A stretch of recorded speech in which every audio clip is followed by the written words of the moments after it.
స్వరాష్ట్ర ఉద్యమం కోసం శ్రీకాంతాచారి ఆత్మబలిదానం చేసుకుంటే ఇప్పుడు 42% బీసీ రిజర్వేషన్ల కోసం మరో బీసీ బిడ్డ సాయి ఈశ్వరాచారి ఆత్మబలిదానం చేసుకున్నాడు.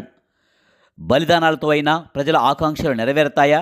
బడుగు బలహీన వర్గాల అభివృద్ధికి 42% రిజర్వేషన్లు అని చెప్పిన కామారెడ్డి డిక్లరేషన్కు ఎందుకు ముందడుగు పడడం లేదు? కేంద్ర ప్రభుత్వం బీసీ రిజర్వేషన్లకు రాజ్యాంగంలోని 9th షెడ్యూల్ సవరణకు ఎందుకు వెనుకడుగు వేస్తుంది?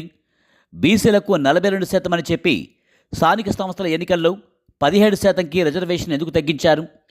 సుప్రీంకోర్టు 50% కంటే రిజర్వేషన్లు పెంచకూడదనే గైడ్లైన్స్ను ఎలా చూడాలి? మరి బీసీల ఆశ ఆకాంక్ష ఎప్పుడు నెరవేరుతుంది?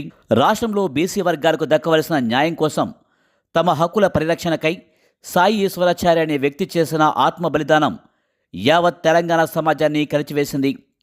పంచాయతీ ఎన్నికల్లో బీసీలకు చట్టబద్ధంగా దక్కవలసిన 42% రిజర్వేషన్లను కేవలం 17%కు కుదించిన ప్రభుత్వ నిర్ణయంపై ఆయన గుండె రగిలిపోయింది.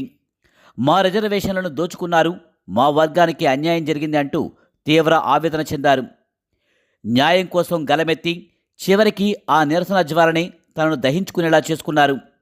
మేడిపల్లి పోలీస్ స్టేషన్ పరిధిలో నిప్పు రాజేసుకుని తన త్యాగం ద్వారా బీసీల హక్కుల పోరాటానికి కొత్త రూపాన్ని ఇచ్చారు.